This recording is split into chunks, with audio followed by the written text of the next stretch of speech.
கல்கி 2898 AD படம் எப்படி இருக்குது, பார்க்கலாமா வேண்டாமா? எல்லாரும் அதுதான் யோசிச்சுட்டு இருப்பீங்க இல்லையா? சரி, இந்த ரிவ்யூவில் வந்து நான் இந்த படத்தில் இருக்கிற ஸ்டோரியை பற்றி நான் எதுவுமே சொல்ல போகிறதில்ல. படம் எப்படி இருக்குது, நம்ம வந்து போய் பார்க்கலாமா வேண்டாமா, அந்த மாதிரி சில விஷயங்கள் தான் வந்து சொல்ல போகிறேன். அதே மாதிரி படத்தில் என்னென்ன ஃபீச்சர்ஸ் இருக்குது. கல்கி இந்த வேர்ட் நம்ம ஆல்ரெடி வந்து கேட்டிருக்கோம். ஹிந்து புராணத்துலலாம் வந்து கல்கி கலியுகத்தில் வந்து அவதாரம் எடுக்கிறது தான் கல்கி. ஆஸ் பர் ஹிந்து மித்து உலகத்தோட 10வது அவதாரம் வந்து கல்கியாக தான் இருக்கும். அது எப்போ நடக்கும்னு நமக்கு தெரியாது, ஆனால் கலியுகத்தில் தான் நடக்கும். படத்தோட பேர் கேட்கும்போது நமக்கு தெரியும் இந்த படம் வந்து எதை பேஸ் பண்ணி இருக்குன்னு சொல்லிட்டு கலியுகத்தை தான் பேஸ் பண்ணி தான் இருக்க போகுது. ஹிந்து புராணங்கள் என்ன சொல்லியிருக்காங்க, இருக்கிறதுலே கடைசி யுகம் வந்து கலியுகம் தான். அதாவது நம்ம இப்போ வாழ்ந்துட்டு இருக்கிற உலகம்.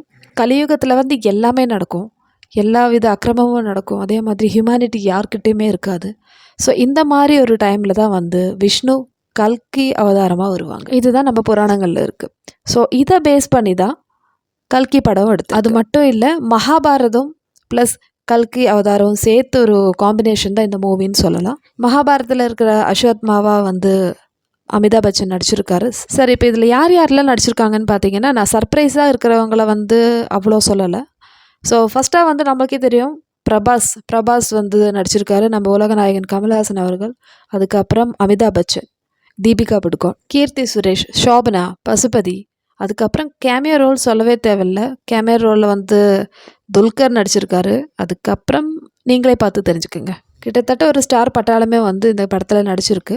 600 கோடி பட்ஜெட் இந்த படம். மியூசிக் வந்து சந்தோஷ் நாராயணன், டைரக்டர் வந்து நாகஸ்வினோட 5வது படம் தான் இந்த கல்கி மூவி.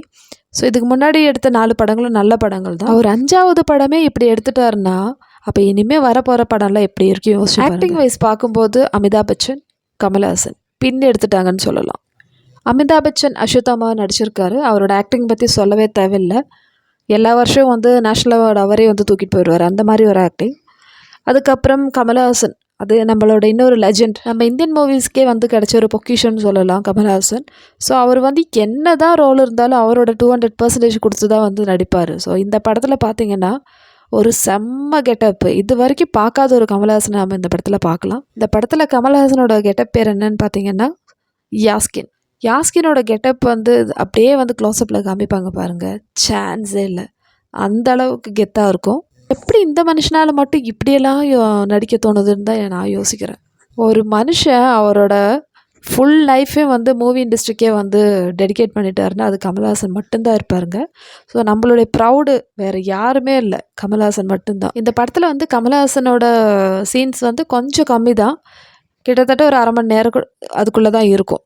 பட் இருந்தாலும் நெக்ஸ்ட் பார்ட்டில், இதோட செகண்ட் பார்ட்டில் வந்து இன்னும் நிறைய டைம் அவர் தான் மெஜாரிட்டி டைம் இருப்பார், இல்லைனா மோஸ்ட்லி அவர் தான் இருப்பாருன்னு சொல்லிட்டு கேள்வி. கமல்ஹாசனோட டியூரேஷன் கம்மியாக இருந்தாலும் அவர் வந்து வந்த டைம்லேருந்து சொல்கிற டயலாக் ஒன்று ஒன்றா நம்ம அப்படியே வந்து லிசன் பண்ணிகிட்ருப்போம். அந்த அளவுக்கு சைலண்ட்டாக இருக்கும் தேட்டரு, சான்ஸே இல்லை அது பார்க்க. நாகஸ்வின் வந்து ஒவ்வொரு கேரக்டரையும் வந்து அப்படியே முத்தாக வந்து நடிக்க வச்சுருக்காங்க. தீபிகா படுகோன் ஆகட்டும், அதே மாதிரி பிரபாஸ் சொல்லவே தேவையில்லை. ஸோ பிரபாஸ் வந்து ரொம்ப பெரிய டென்ஷனில் இருப்பார். ஆல்ரெடி ஆதிபுருஷ் நல்ல படமாக இருக்கும் நம்பி வந்து அவரை வந்து ஏமாற்றிட்டாங்கன்னு தான் சொல்லலாம். ஸோ இந்த படம் வந்து கண்டிப்பாக அது பிரபாஸ்க்கு வந்து கான்ஃபிடென்ட் கொடுக்கும். ஏன்னா இந்த படத்தில் வந்து பிரபாஸ் பின்னி எடுத்திருக்காரு. அதே மாதிரி ஷோபனா செம்ம ஆக்டிங், ராஜமௌலி, பசுபதி, அதுக்கப்புறம் ராம்கோபால் வர்மா நடிச்சிருக்காங்க ஹிந்தியிலேருந்து. அப்புறம் கொஞ்சம் தெலுங்கு ஆக்டர்ஸ்லாம், காமெடி ஆக்டர்ஸ்லாம் இருக்காங்க.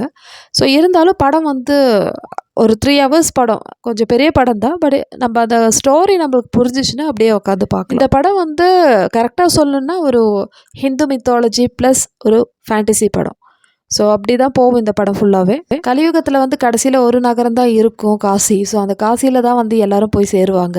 அந்த இடத்துல தான் இந்த ஸ்டோரி வந்து நடக்குது. நம்ம இப்போ சாதாரணமாக பார்க்குற ஒவ்வொரு விஷயங்களும், ஒரு குடிக்கிற தண்ணி கூட அந்த டைமில் வந்து நம்மளுக்கு தண்ணி கிடைக்குதே அந்த மாதிரி ஒரு ஆச்சரியத்தில் தான் நம்ம பார்ப்போம். அதாவது சிச்சுவேஷன் அப்படி இருக்கும். ஆனால் அந்த டைமில் கூட மனிதன் வந்து மாற மாட்டான். அவன் வந்து எப்போவுமே செல்ஃபிஷாக தான் இருப்பான். சாவ போகிறன்னு தெரிஞ்சால் கூட நம்மளுடைய செல்ஃபிஷஸ், நம்மளுக்கு வந்து என்ன தேவையோ அதுதான் வந்து யோசிப்பான். மற்றவங்களுக்கு வந்து தீன்மை நடிச்சிட்ருப்பான். ஸோ அந்த பேசிக் கேரக்டர்ஸ் எப்போவுமே வந்து மாறாது. அதுதான் இந்த படத்தில் வந்து ஆக மொத்தத்தில் 3 hours வந்து ரொம்ப ஒர்த்தான டைம். ஸ்டோரி வந்து அப்படியே ஸ்லோவாக தான் ஸ்டார்ட் ஆகும். அப்போவே வந்து என்னடா இது, நம்ம இது நல்லா இல்லையோ அப்படியெல்லாம் யோசிக்காமல் கொஞ்சம் பொறுமையாக இருந்து பார்த்தா, நீங்கள் படம் முடிகிற வரைக்கும் பொறுமையாக இருந்து பார்த்தீங்கன்னா சூப்பராக இருக்கும். அந்த ஓவரால் எக்ஸ்பீரியன்ஸே வந்து செம்மையாக இருக்கும். நம்ம இந்தியன் மூவிஸ் எவ்வளோ தான் ஹார்ட் ஒர்க் பண்ணி எவ்வளோ தான் வந்து திங்க் பண்ணி ஒரு படம் எடுத்து முடித்தாலும் சப்பையாக வந்து நம்ம ஆடியன்ஸ்லாம் வந்து கலாய்ச்சிருவோம். இது வந்து ஹாலிவுட்டில் அந்த இங்கிலீஷ் மூவி அந்த படம் இருக்குல்ல, அதே மாதிரி தான் இருக்குது. இந்த கார்டியன்ஸ் ஆஃப் கேலக்ஸி இல்லைனா அவெஞ்சர்ஸ் அந்த மாதிரி இருக்குன்னு சொல்லிட்டு ரொம்ப சப்பையாக வந்து கலாய்ச்சிருவோம். இந்த மாதிரி கலாய்க்கிறவங்களுக்கு எனக்கு ஒரே ஒரு அட்வைஸ் மட்டும்தான் இருக்குது. வெள்ளைக்காரன் எந்தெந்த நாட்டில் இருந்தோ இருந்து வெள்ளைக்காரன் என்னென்னமோ படம் எடுக்கிறான், புரியாத படம், அவங்க கல்ச்சர் கூட நம்மளுக்கு தெரியாது. அதுவே நம்ம வந்து வாயை திறந்துன்னு வா சூப்பராக இருக்குல்ல, இதில் விஎஃப்எக்ஸ் செம்மையாக இருக்குல்ல, அது செம்மையாக இருக்குல்ல, அந்த மாதிரி தான் நம்ம ரசித்து பார்ப்போம். இதில் வர படம் ரிலீஸ் ஆகிறதுக்கு முன்னாடியே வந்து அந்த போஸ்டர் கிட்ட இருந்து நாங்கள் வந்து செல்ஃபி எடுத்துட்டோம், அவெஞ்சர்ஸில் பார்க்குறதுக்காக போயிட்டோம், அவெஞ்சர்ஸ் வந்து இதில் பார்க்குறோம், இந்த தேட்டரில் பார்க்குறோம், என்னென்ன ரீல்ஸ்லாம் விடுறீங்க. எதனால் ஒரு இந்தியன் படத்தை மட்டும் அந்த மாதிரி ரசிக்க மாட்டேன்றீங்க? நம்ம ஹாலிவுட் ஸ்டைலில் வந்து படம் எடுத்தாலும் எங்கே வந்து லேக் ஆகுது, எங்கே வந்து நம்ம தப்பு சொல்லலாம்னு சொல்லிட்டு அப்படியே வந்து உத்து பார்த்துட்ருப்போம். அதாவது ஒரு நெகட்டிவ் மைண்ட் செட்டோடு தான் வந்து நம்ம வந்து நம்மளுடைய படங்களை வந்து பார்த்துட்ருப்போம், எஸ்பெஷலி இந்த மாதிரி ஒரு ஃபேண்டசி மூவி எடுக்கும்போது. ஆனால் இந்த ஹாலிவுட் படம்லாம் பார்க்கும்போது ஏய் சூப்பராக இருக்கும்ப்பா, செம கெத்தாக இருக்கும்ப்பான்னு சொல்லிட்டு அது அந்த ஸ்டேட்டஸ் போடுறதுக்கே நீங்கள்லாம் வந்து கெத்தாக யோசிக்கிறீங்க. ஸோ அந்த மாதிரி ஆளுங்கள்லாம் வந்து தயவு செஞ்சு பார்க்காதீங்க. உங்களுக்கு வந்து இந்தியன் படம் வந்து பிடிச்சி நீங்கள் ரசிக்கிறவங்க இருந்தால் மட்டும் இந்த படத்தை போய் பாருங்கள், அவ்வளோதான். அப்போ சரி மக்களே, இந்த படம் வந்து ஓவராலாக வந்து ஒரு அமேசிங் தியேட்டர் எஃபெக்ட் தரும். உங்களுக்கு பிடிச்சா போய் பாருங்கள், இல்லைனா வந்து நெகட்டிவ் ரிவ்யூ பார்த்து அப்படியே வந்து ஓகே சாட்டிஸ்ஃபை ஆக்கிங்க, அது உங்களுடைய ஸ்பெஷல். இந்த வீடியோ பிடிச்சிருந்தா என்னோடய சேனல் வந்து சப்ஸ்கிரைப் பண்ணுங்கள், லைக் பண்ணுங்கள், கமெண்ட் பண்ணுங்கள், ஷேர் பண்ணுங்கள். ஸோ இதே மாதிரி அடுத்த வீடியோவில் பார்க்கலாம்.